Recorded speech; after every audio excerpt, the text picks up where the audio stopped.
gitna ng batikos, di mo pinapansin mga bintang wala ng saysay.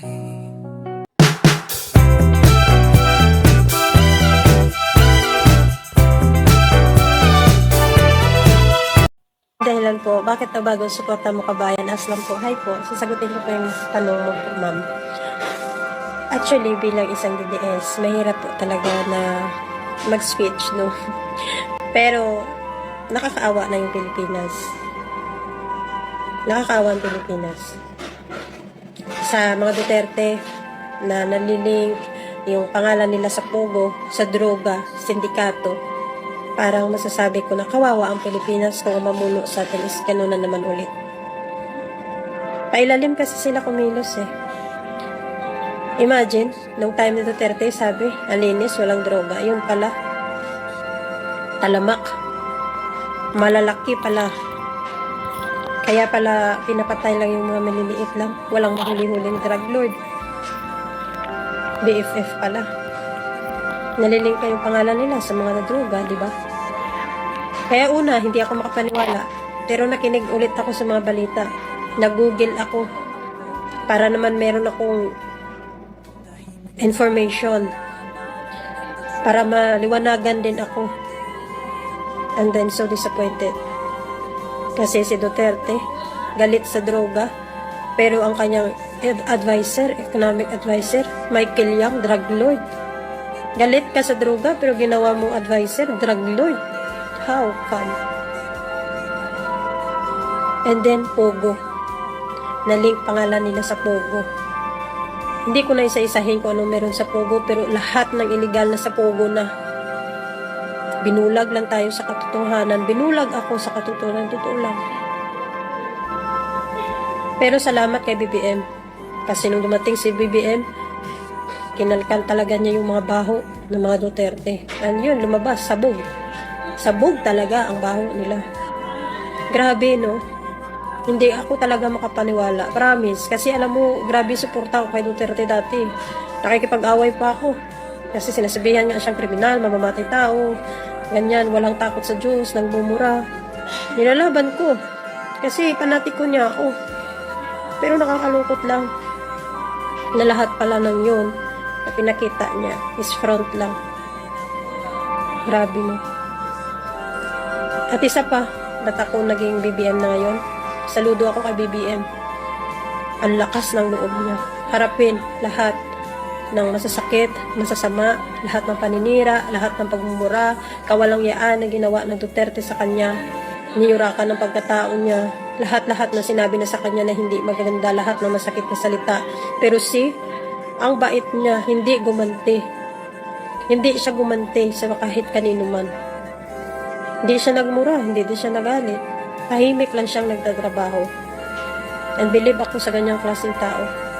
Yung ganyang tao, matatalino yan. Matatalino, wise yung ganyan. Kasi sabi nga nila, yung maiingay, yun yung mga walang laman o utak. Pero yung mga tahimik, yun yung totoong matatalino. Saludo kay BBM. Nilaban ang West Philippine Sea. Anong sabi niya? Ni Duterte, dati, itamigay na lang natin yan sa China. Marami naman tayong dagat. Dagat lang yan, tubig lang yan. See? Wala siyang pakialam. Pero si BBM, nilaban niya. Sa atin yun eh. Nilaban niya. Kaya saludo ako. Isa pa, ang utang na iniwanan ni Duterte kay BBM. Sandamakmak. Kalaki-laking utang. Pero believe ako kay BBM. Almost mabayaran niya na lahat. Namigay din si BBM ng lupa sa mga magsasaka. Lote, lupa, binayaran yung utang ng mga magsasaka.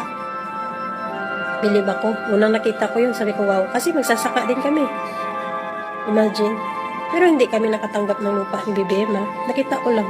Siyempre, bilang isang magsasaka, masaya ka na yung kapwa mo magsasaka, meron na sariling lupa. Nakakatuwa lang na inuna niya talaga yung mga farmer.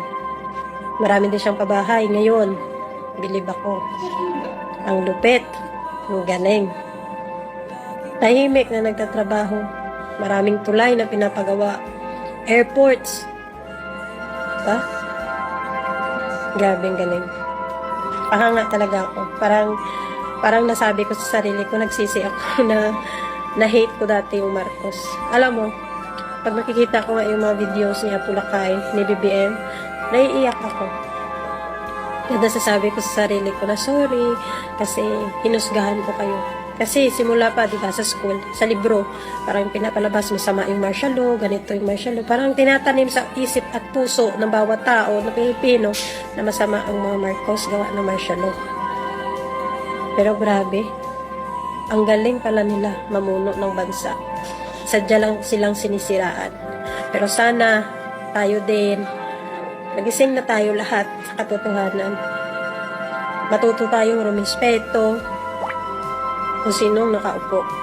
Respetuhin natin. Sana wag natin kalimutan.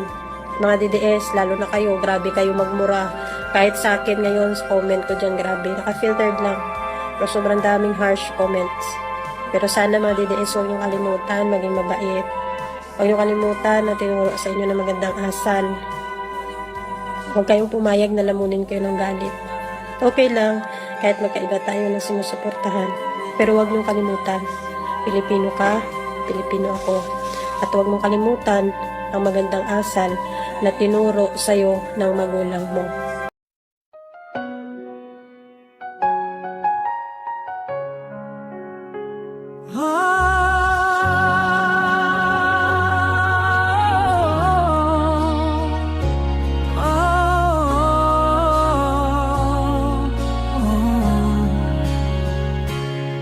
Sa gitna ng batikos, di mo pinapansin mga bintang wala ng saysay.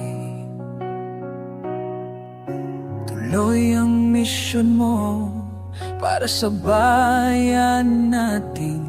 Kahit anong husga, di nagpapaapi. Pero bakit ba sila laging may hanap?